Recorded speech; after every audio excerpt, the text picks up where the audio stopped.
Hello. Hey, everyone, and welcome. We are going to hold off on starting for just a moment while we let everyone log on.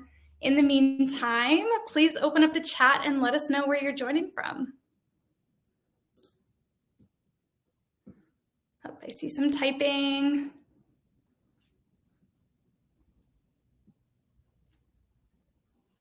Toronto. Hey, Taylor. Thanks for joining. Oh, Hawaii. Nice. Hey, Emily. Excited to have you guys here. I'm actually going to launch a quick poll for us as we get started. So I'd love to know, what current trends do you believe will have the biggest impact on employee engagement in 2025? So let me launch that real quick.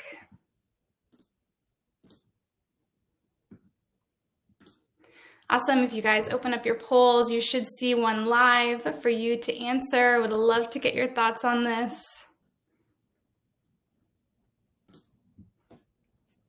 And for those of you just joining, we're just waiting a moment to start having everyone tell us where they're joining us from.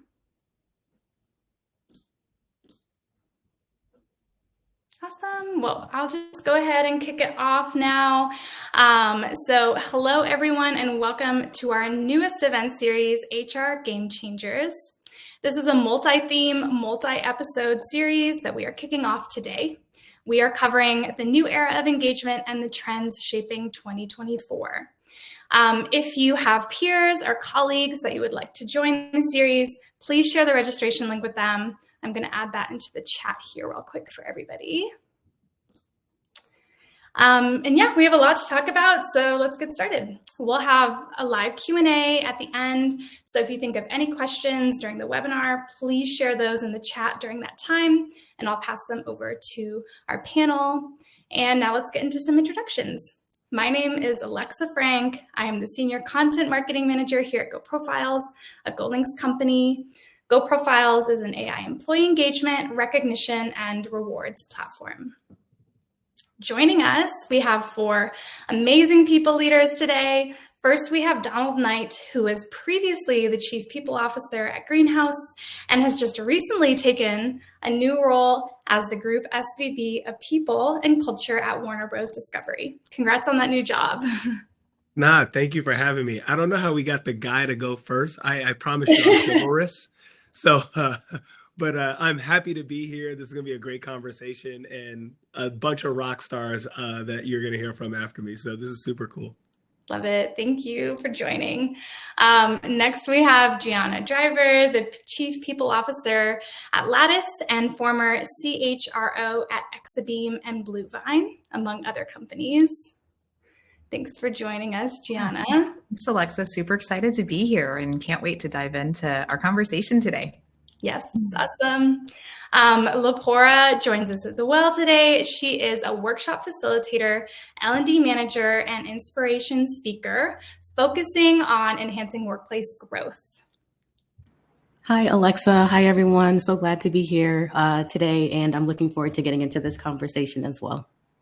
Awesome. Thanks for joining. And rounding out today's panel is Nia Darville, who is the Inclusion, Diversity, Equity, Allyship, and Social Impact Experience Director at RisePoint. Welcome.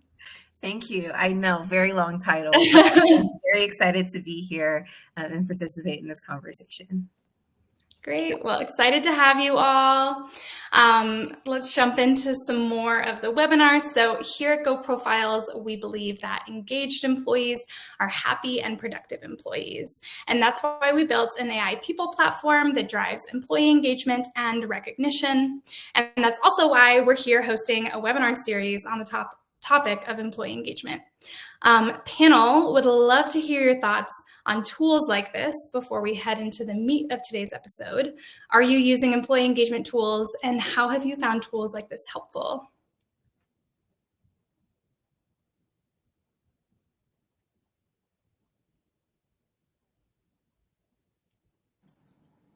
Is that for me first? Anyone who wants to jump in, okay. Donald, yeah. I was like, oh, it's the awkward pause. It must be my fault. It's cool.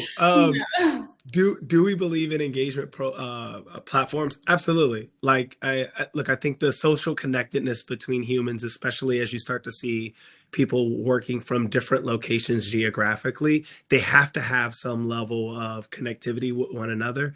And being able to have a centralized location for that type of interaction to take place is very important.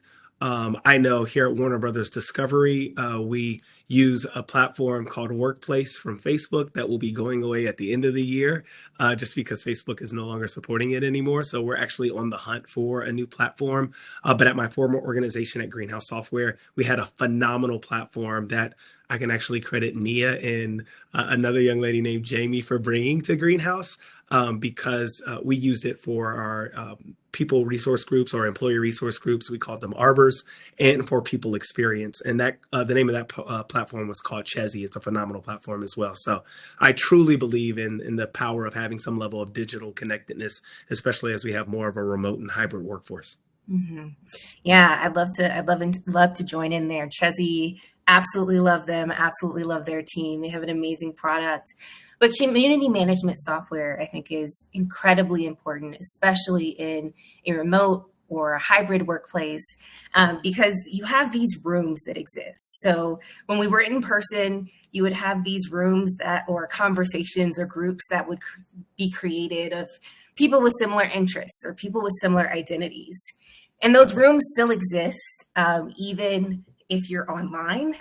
The problem is, if people don't know how to get to those rooms, it can often feel even more exclusive when the purpose is for people to feel engaged and inclusive. So a community management software is your blueprint. It tells you where the rooms are, it tells you how to join them, it tells you all of the things in between. And so I think it's really important. Some other great ones are Verbate and Wavy, but whatever software you use, as long as your employees know how to find and join communities, that's the most important piece.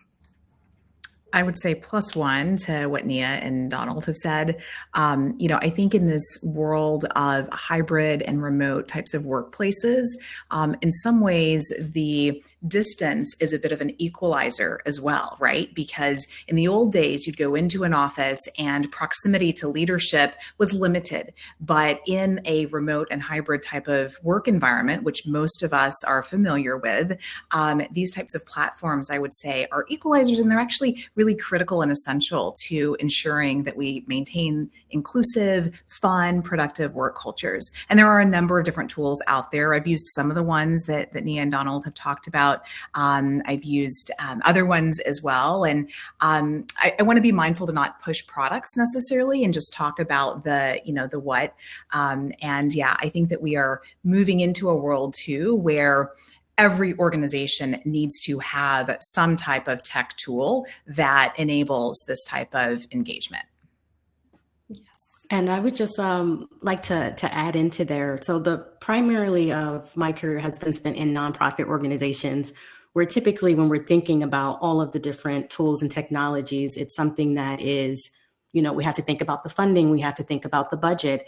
And so I feel like regardless of what tools and technology that we're using, it's really important, which I feel like we'll get into a little bit further, but just to be able to effectively create a way to be able to leverage that. And so whether you're geographically dispersed or remote, or if it's a mixture of both, how it currently is at the company that I work at with Command Holdings, that you are still able to maintain that connection.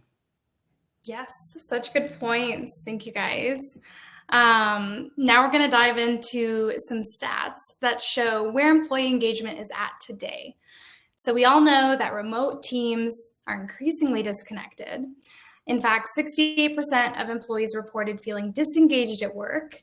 And because of that, productivity drops by 2 times, which leads to 1.9 trillion in lost productivity to burnout. These are some pretty dramatic stats. So would love to hear from you guys. Does this surprise you? What are you seeing in the industry? And what's your initial reaction to these? Well, one of the things that I particularly notice is in regards to the 2%, the 2 times productivity drop with the disconnected culture.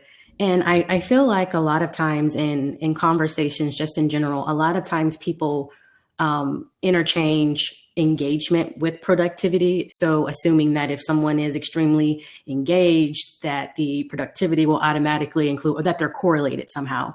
But I think it's really important to differentiate the two and understand that engagement is about that enthusiasm, and it's about really being a part of that culture. It doesn't necessarily tie into productivity in the sense that if someone is truly engaged, does that mean that it's that their metrics should be increasing as well? And so I really do think that it's important to differentiate that. When that doesn't happen, I do think that that is a lot of times when employees' productivity drops, because they are feeling like, well, I'm trying to be engaged and I'm trying to do this, but my numbers aren't matching what my engagement is. And so I think that that's one of those things where for each company really being able to define what that looks like and then making that known to all employees so that there isn't a misunderstanding or miscommunication as far as what that is.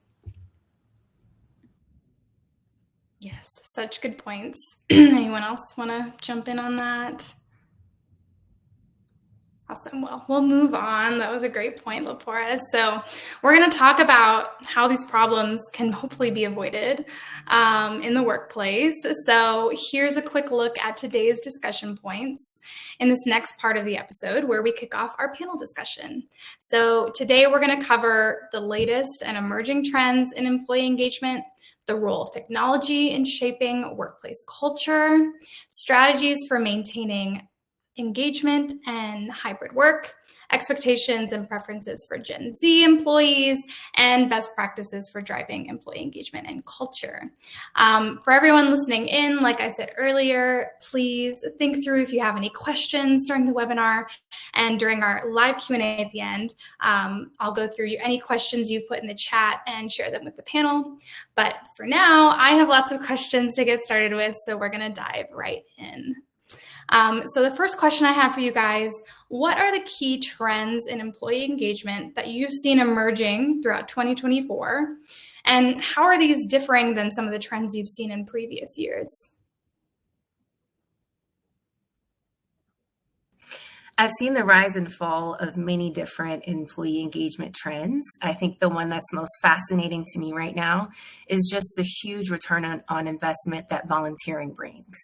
It really impacts your triple bottom line when you're thinking about from a company perspective. It helps your people to feel engaged. It helps them to feel like they're having a sense of purpose, while also providing development opportunities for your people, depending on what volunteer opportunities you select. You're also creating impact within the communities that your company serves, whether that's virtually or in person. And you're also increasing productivity, which increases profit rather. Not to contradict you earlier, Lepora, but some of the research that I've read actually talks about a strong correlation between engagement and productivity. We know that employees who feel connected to the company, we know that employees who feel engaged are more productive, are more willing to go above and beyond for the company. And really, if you have that engagement, if you have that sense of purpose, you're able to impact all three of those bottom lines. Where I was going to go with this, so I agree with the comments from Nia. I think we're living in a world where our employees are seeking connection. And I think there are more and more incredible tech-enabled, AI-enabled tools that allow for and facilitate that connection and that engagement. And I think that's important. We have to lean into that. I also love the analytical component that these tools have. Like, they can read sentiment, they can start to really help us distill and understand a plethora of information that would take a human hours, if not days, to synthesize and aggregate and kind of pull out, themes. And I think as a leadership team, you're able to then look at those themes, and then start to develop an action plan that addresses, some of the areas that could be driving disengagement or hurting culture or hurting productivity.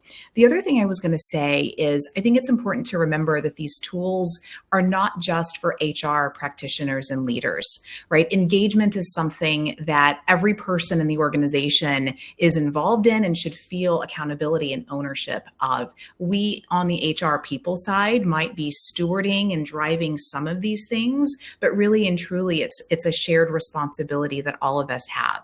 And so these types of tools I think are fabulous because they enable us to have that connection that we're so badly seeking. Yeah, such great points. I'll dive into the next question that we have for you guys.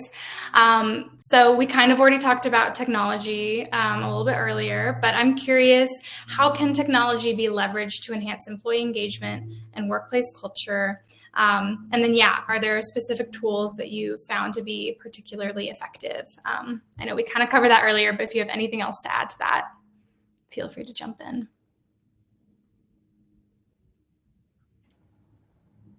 I'll go next. I think, first of all, I like the sentiments that have been shared thus far. That's why I'm writing down notes. So this is super helpful. It's always great to be able to learn from others in this space. I think from the engagement tools that I've been more focused on now, being in a much different organization, and I say that very loosely, like over the last, less than 2 weeks, is really how am I making sure that the people who join our organization have the tools they need to be successful? Part of the reason that we see new hires become disengaged and then end up attriting outside of the organization, where the highest attrition for most organizations is within the first year or the first 2 years, is because we have not given them the tools to enable them to be able to be as successful. And so whether you're measuring engagement or you're measuring productivity, if I don't have the tools needed, that's a problem. And I can tell you, being a new hire, which I hadn't done in quite some time, but being a new hire, figuring out what tools I need and what has helped me be successful and making a request known that, this is what I think I need to be fulfilled. I think that has been really big. But what I'm trying to do now is measure how many of those employees had the exact same experience, because our tenures are different, right? Our time horizons at the organization is different. And so we have people as recent as our new recruiting class on Monday, but you also have people who have been in this media entertainment business for 10, 15, 20 years. And if we haven't gone back to query to figure out if they have the tools needed for them to be enabled, that could lead to disengagement, discontent, and then ultimately a lack of productivity. And so that's where I'm really sinking my teeth in now, is trying to figure out how do we measure that. Another tool I think that I'm interested in is trying to figure out how much engagement we see across the organization. I feel like I'm sure all of these leaders on the screen do a really good job of staying engaged at their organization, but you do have some leaders where they're not actually their best when they're in person to person. And so they prefer digital platforms because that's where they feel like they can unlock the magic that they have within their leadership. And so trying to figure out what is that secret sauce and making sure enough people are doing that. So I'm really trying to dig into the data, but also trying to make sure that people feel enabled. That's the kind of level of engagement I'm focused on right now. I'm confident in a month, maybe it'll probably be something different, but that's where I'm sinking my teeth right now. Something that popped in my head, Donald, as you were talking, is the huge importance of governance when it comes to employee engagement. I mentioned earlier that the rooms or groups that formed when you were in person still exist. They just may not be under the oversight of the people team or the internal communications team, which can present some potentially unsafe opportunities.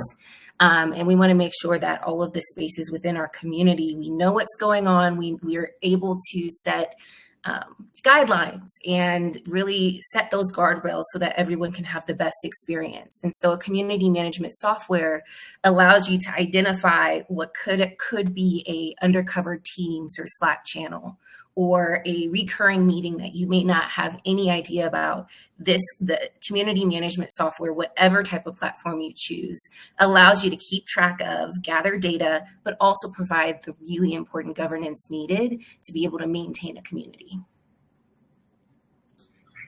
Yes, love all that. The right tools are so important, and making it known what kind of tools you think would help you out in your job is also important. Thanks for sharing that, Donald.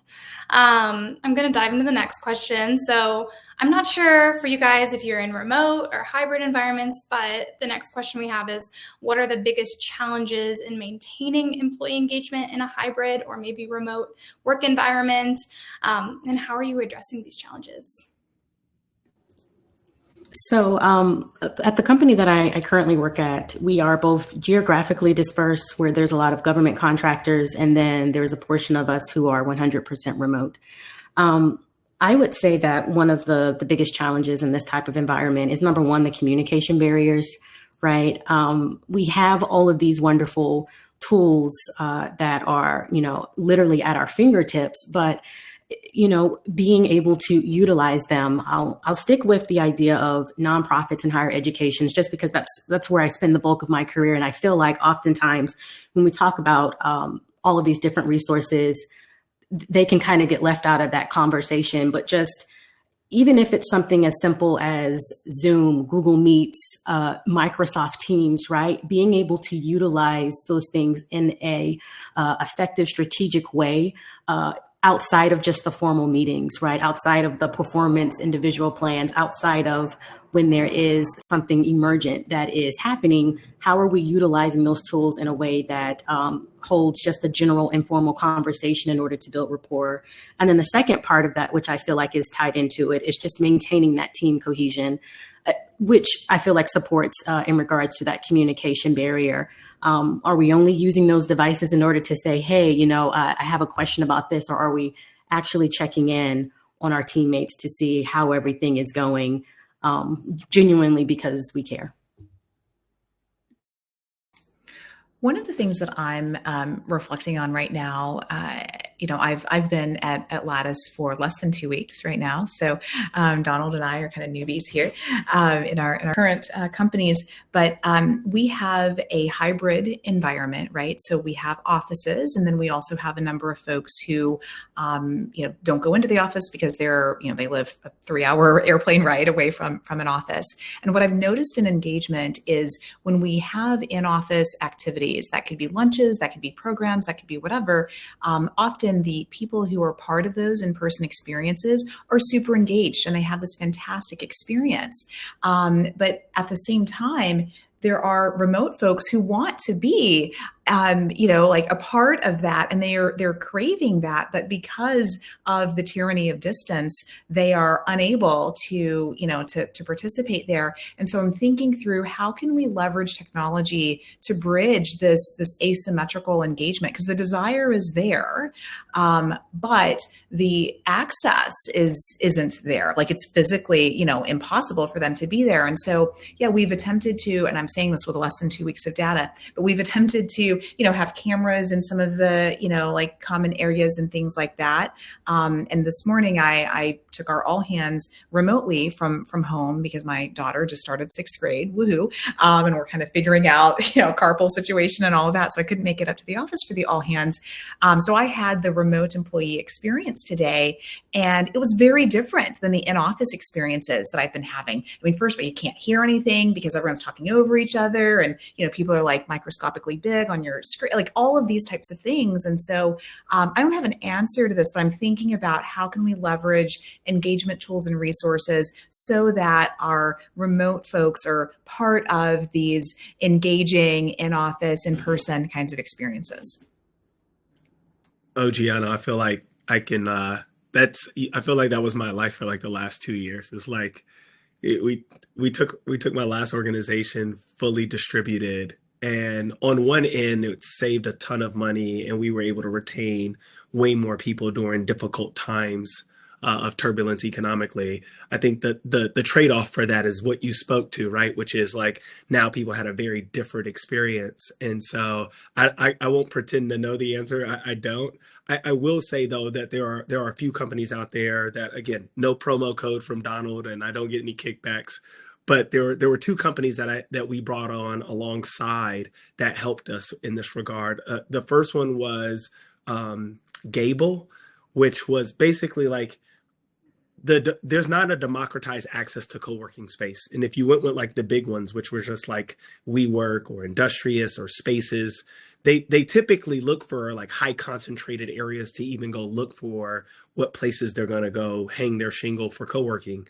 And so what Gable did is it allowed you to look at some of the smaller businesses, let's say Night co-working space or Nia co-working space in Denver. Like we might have local footprints, and by being on that site, almost like a Kayak or an Expedia, now people in more remote areas can find nice solutions for co-working space. The coolest thing though, which I will give Nia her flowers because we kind of worked together before at our last organization, is Nia was able to then look at where can we have clusters of individuals based on proximity? So then you can help facilitate more in person for people that may be remote. And keep me honest, Nia, because I haven't seen you in a few months, but like I think we called them P's, pods, and packs.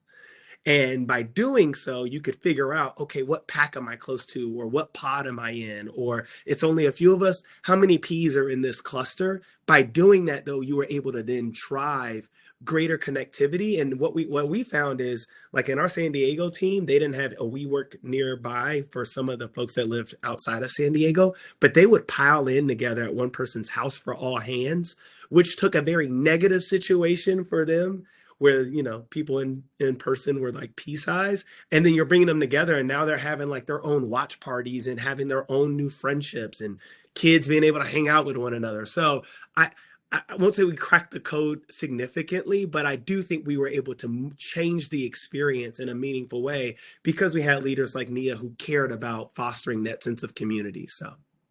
Wow. Yes, that was fun. That was fun. We had a lot of fun doing that. Gianna, I don't think hybrid experiences work. I just don't. I have not seen a way where you can make people who are remote feel engaged with an in-person thing, or have people who are in person. Actually, it's easier to have people who are in person engage with a remote type of an experience. So for instance, how Donald mentioned the watch parties, right? So we didn't necessarily have people in person creating the all hands, right? We weren't recording an all hands with people in person. The all hands was virtual, but you were gathering with your coworkers to watch it so that you had a great experience. You still were able to get that connection opportunity, but you were also able to get the information that you needed and hear what content was going on. With the P's, pods, and packs, we had a differentiated strategy based on the number of people within geographic proximity. So P's, I think, were under 15, pods were under 30, and packs were 50 or more, I think. And so we had a strategy for how to engage each of those pockets of remotely distributed employees.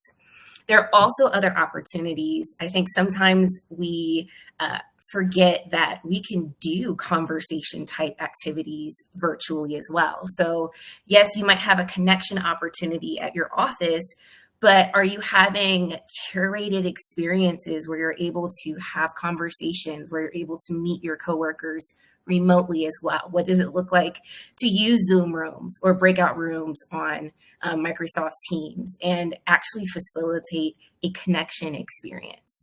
I think that's super important as well. I'm taking notes. This is awesome. Thank you. Yeah, these are some great ideas you guys are sharing. Here at GoProfiles, we're all remote. So we use an employee map similar to the pods kind of thing you guys have going. We can go on the map and see who's in the same city as us. And then we get free lunches together if we want to meet up with a coworker. So that's kind of how we get some in-person time as a remote company. I'll move on to the next question though, which is, I think a really interesting one. So how do the expectations and preferences of Gen Z employees differ from previous generations? And how are you guys working to meet those expectations? Oh, I so want to talk about this question. Because I feel like when these types of questions are asked, it's always in the same vein in which people and people teams or culture teams or ideas teams or insert any team at an organization, they typically answer this question the same way. I think Gen Z is holding companies accountable. They had to witness what it looked like to see their parents or guardians or grandparents or insert anybody, a loved one that they saw working. And they got to see firsthand what mistreatment looks like. They got to see firsthand what those communities look like when people were not asked to share their voices. And, I was talking to a good friend of mine who works here earlier today, and she was like, hey, do you think, like, because we have a hybrid culture. She's like, do you think the hybrid culture, like coming in office, is way better than remote? And I was like, I don't think it's better. I think what it allows, though, is we do have greater connectivity. I feel more connected to my peers. But I do think in the past, the way we would talk about people coming together in physical spaces, it was as if they were having like this phenomenal time. And that was not always the case. Just because I saw you at the water cooler doesn't mean I knew your name, or I knew your children's name, or I knew what was most important to you, or how the world treated you, or your pronouns, or like any of the things that may be great identifiers for you and your experience at work. And none of us are superhuman, despite the fact that Gal Gadot is on the window. We don't have superpowers where we can just leave parts of our identities at the proverbial work door. And so I think the experience that's different with Gen Z is that they're going to hold us accountable. The good thing is, again, when I look at the screen, I see leaders who are actually willing to embrace that level of responsibility. And so what it means is now we have to think about, okay, every time people gather, what does that even look like? I know Nia was very important to our organization at our last org. I'm sure she's super important at her current org too. But like she held us to task on every time someone gathers, what should that experience look like? Should Gianna feel like she's included, or should she feel like she's not included? Should Lepora feel like, her voice matters? Will she actually get, voice time? Or does she mean like all hands were talking at her as opposed to her being a part of the conversation? And so I think that's what Gen Z is going to hold businesses accountable. And here's my prediction. It's a bold prediction too, but I believe companies who actually live up to that responsibility will be around 20 years from now. And the ones who do not will not. So I'm glad Gen Z, and I'm glad a generation has come along that has said, hey, thank you for showing us what your experiences look like. Now we're going to start holding leadership to task for living up to the responsibility in which we're giving them. So I agree, Donald. I so agree, my friend. And, I think if we roll back, every generation has always created this disruptive effect to the generation that's, kind of in seat. And that's what Gen Z is doing. That's what I'm starting to hear whispers about Gen Alpha doing. That is welcome. It is an accountability tool and metric. And if we put ourselves in the shoes of Gen Z folks for a moment, right? They are saying, I'm not willing to leave part of myself at the door. I'm going to bring my whole self into the workplace. I want to be seen for who I am. I'm going to hold you, workplace, accountable for walking the walk, right? Like I care about, the impact that you're having on the environment, on social issues, on, like my mental health, all of these things. And so, yes, I know at times for HR professionals, that type of accountability and disruption can be a headache. But frankly, those are welcome headaches. That's what we need to make sure that we are really on our toes and doing what we're here to do. I just want to just plus one to what Gianna and Donald both said, as far as the, being the disruptors in every generation, playing that role, but also that accountability piece. The other thing I would throw into there is that if we want to know what those expectations are for Gen Zers, if you go to Instagram, if you go to TikTok, like those videos, memes about workplace and about what they think about the workplace, one of the things that I'm constantly seeing is that they don't always want to be engaged. They don't always want to be ready, even in the remote or hybrid environment. They want the opportunity to have that work-life balance or work-life integration or whatever that case may be, where when they are done with work, they are done, right? And so, to be able to have that personal place. When I think about just everything that's kind of been shared, I think about a workshop that I did a couple years back, and it was a baby boomer who was the supervisor of a Gen Zer. And so there was this question coming from the baby boomer supervisor, and he was basically like, I don't understand what's going on with this particular person on my team. They're not producing anything, and they say that they are, but they're not. And, the question that I'm asking is, I'll just call him Ed. Is Ed do you and this Gen Z, or do you both have an understanding of what it means to be engaged? Do you have an understanding of what it means to be productive? And the answer was, well, no, he should know. Right. And so really just having that time to, once again, hold them accountable, I think is just so very important, but also kind of disrupting how things have always been in the past as well. Mm-hmm. Yeah. Lapora, I saw a stat today that said this year, Gen Z will replace baby boomers in the workplace, which is absolutely crazy. I feel kind of uniquely positioned to answer this question because I'm actually Gen Z. I'm a cusper. I'm at the very tail end of Gen Z, but I've had the opportunity to be in senior leadership positions and interact with senior leaders. And so I feel like I understand a little bit of both sides of the coin. And so I can speak both languages. I think what Donald was saying earlier is the key, right? What Gen Zers care about is value. And so I think back a couple of years ago when I was in grad school, I was a part of a woman lead program with a bunch of baby boomers who were teaching a class of Gen Z students at the time. And they were having a conversation about cell phones and texting in class. And so they were saying, do we ban phones? Like, how do we make sure that they're not paying attention to their phones? And my response was, well, make sure you're giving content that's worth paying attention to, right? Like, you actually have to deliver value with every single thing that you're doing. So when it comes to engagement, it's not that Gen Z doesn't want to be engaged, but they want to know, how does it benefit me? What is the purpose of me showing up today? I'm not just showing up to chit chat with my coworkers. Is it going to help me advance my career? Is it going to help me learn more about myself? Is it going to help me make an impact on my community?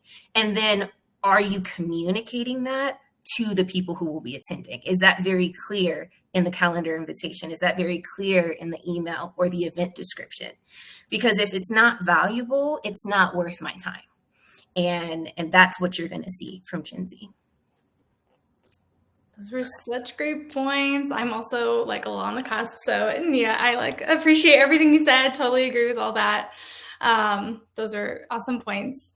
The next question we have for you guys is, what role does leadership play in driving and sustaining employee engagement?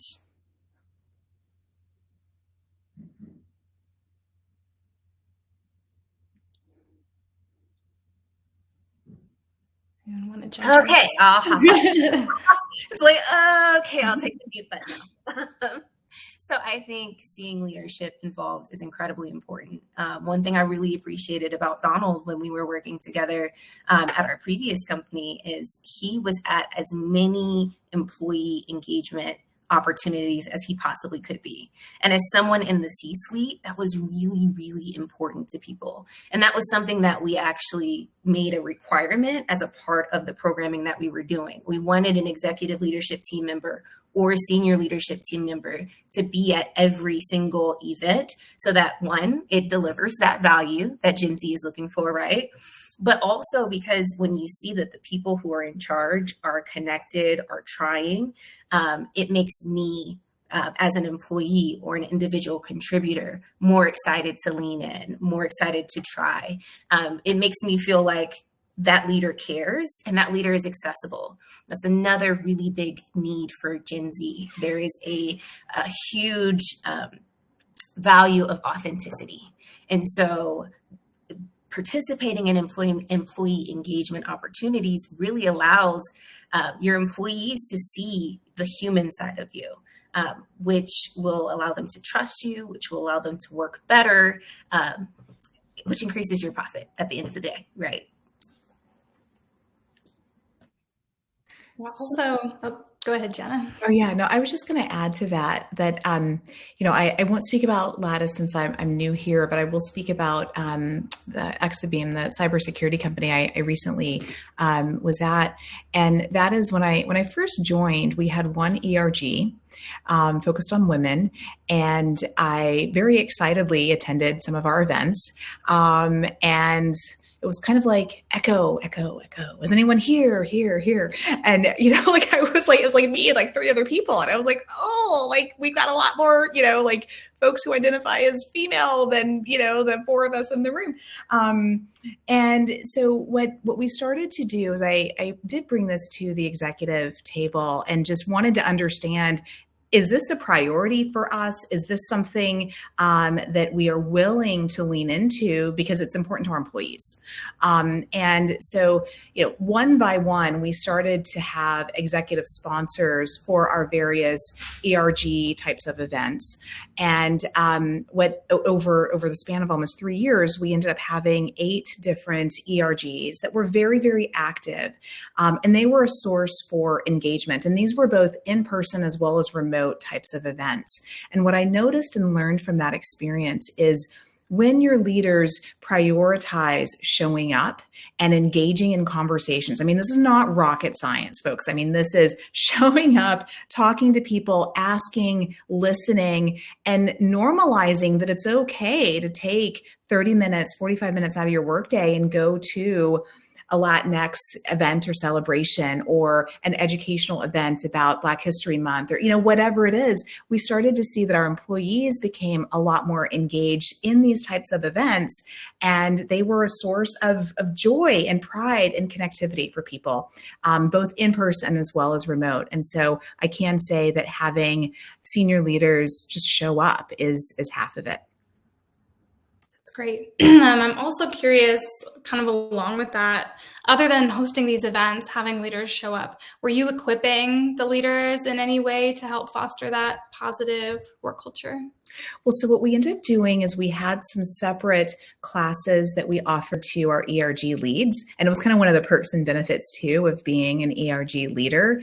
And so it was about influence. It was about using data. It was, things that were kind of relevant to their role. And that was like often these are thankless types of jobs, and it's a bit of an extra tax that, passionate people carry with them. And so we wanted to very consciously, give back and provide some, tools and resources for them. And so we got a lot of positive feedback from folks, our ERG leaders specifically. Yeah. That's awesome.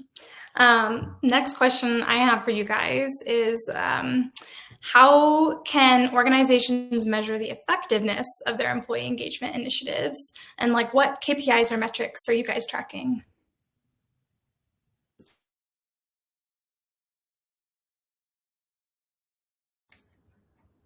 I'm happy to go.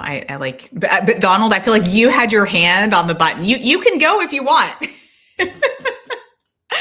I saw that. So I'm gonna use my last company since I'm so new here. What we started to do is we measured, first of all, involvement and attendance at our types of events. So what percentage of the workforce were in this thing, and then what we started to do is we looked at our attrition, right? What is attrition of the overall organization, and what is attrition for folks who are involved in these types of I'm using ERGs as the sample here.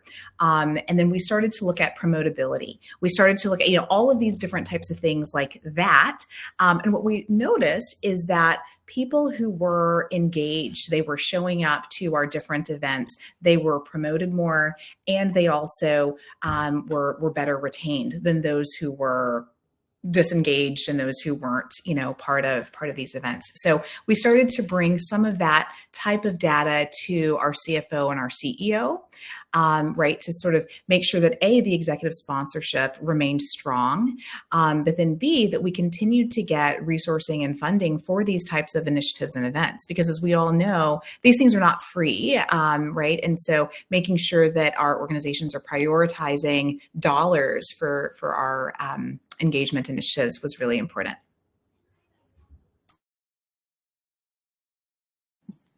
My hand was on the button. That is a true statement.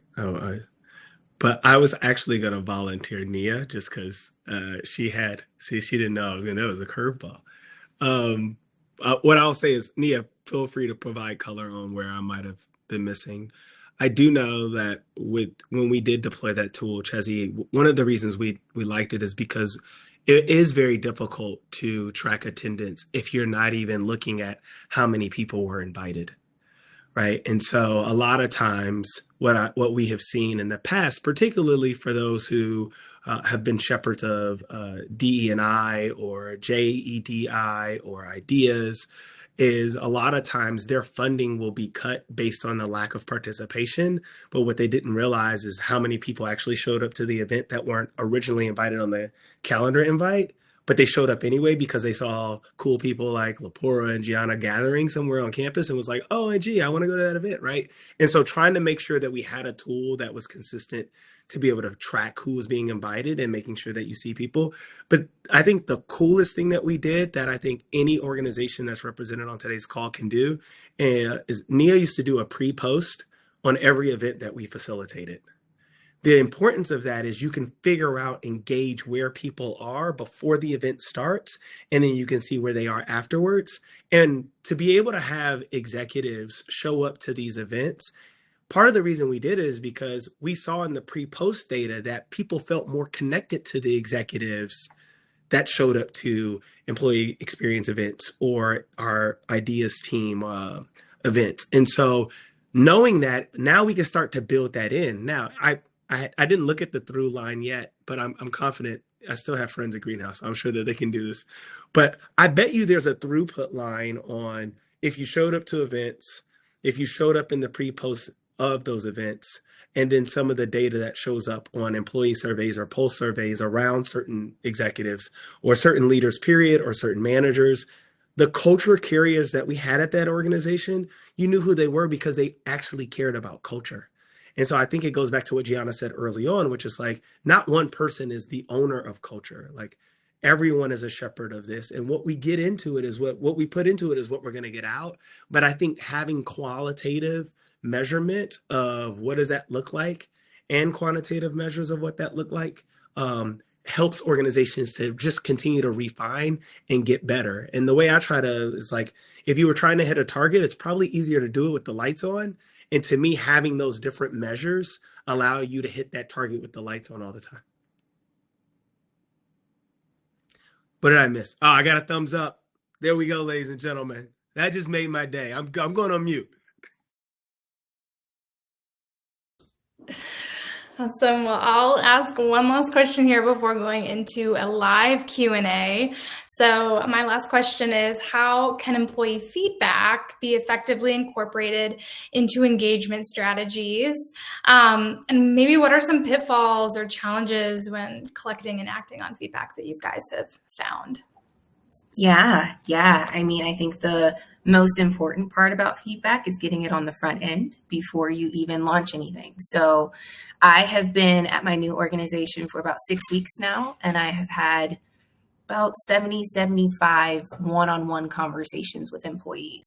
Why? Because I'm building what community is going to look like at this organization. So we're figuring out what our ERGs are and interest-based groups and all those different things. But I don't believe employee engagement, employee experience, DE&I, any of that is one size fits all. And it's not going to be successful if you don't find out what your employees want and what your employees need, right? You could put together an amazing program. You could put together amazing activities and strategies, but if it's not what you're looking for or what your employees are looking for, then you're not going to be successful and you're not going to see the return on investment that you want to see. And so taking the time to do qualitative data, I believe that I am so much more set up to create a strategy that includes more people, that people can see themselves in, that people will actually want to participate in, because I've incorporated the things that they've said to me, right? These ideas aren't coming out of my head. These ideas are crowdsourced from across the organization. And so I know there's a desire for them. I know that people will participate. And so getting qualitative data like that, one-on-one sessions, it's a lot of time, it's a lot of investment, but it will be worth it. And then also that quantitative data. When we talked about, Donald talks about the pre and post. That was so simple. All it was how connected do you feel to the people in this room, and how connected do you feel to the company on a scale from 1 to 10? Those are the 2 questions we asked at the beginning in each event. And that was simple. That was easy. It didn't require a big lift from the employees. You weren't asking them to fill out this long survey. There are ways to gather the qualitative data that you need without making it feel like a burden on the employees. So you get that qualitative data, you get that quantitative data, you analyze it. And if you are not a data analysis person, rely on your research teams, rely on consultants, because you have to really go through all that data. So 75 conversations, I had 75 transcripts that I went through and made sure that we were pulling out specific things and able to say, okay, this is where we're starting. Here's our baseline, so we can measure how well we're doing going forward. So very important. 1000% agree with what Nia said. And I think just to kind of, earlier, Gianna mentioned as far as like when it comes to the engagement, like it's not rocket science as far as like what we need to do to be able to engage people. If we are, what seems like Donald is doing very well with having those conversations, right, and being inclusive of that team, like those are all of the things that's required. Alexa, to kind of, because I don't want to touch anything that Nia said, because I feel like it's all been covered, to kind of address that pitfall scenario. I feel like what can kind of happen is that the more information that we have, the more factions we start to create. And then it becomes a sense of, so how are we prioritizing? Are we prioritizing based off of the business goals and objectives, or is it more so based on what is really the driving force, which is if 85% of the people at the company are the employees who are saying like, this is the challenge, this is the issue, then does that now become the top priority? So that's the only pitfall I can see with building that. But that just, it kind of comes with the territory. When you're getting those insights, now we have to figure out strategically, how are we going to approach it? But great job, Nia. So I agree wholeheartedly with what Lepora and Nia have said. What I would add to that is when collecting feedback, whether quantitative, qualitative, in-person, remote, like whatever, I do think it's really important once you have feedback to then go back to folks and say, this is what I heard you say. This is now what you can hold me accountable to doing. And maybe it's not doing 25 different things, but you acknowledge, here are the 3 to 5 things that I'm going to commit to working on. Here are the other things that I heard you say, but we're not going to do right now, right? We're going to prioritize these, heavy hitting big rocks.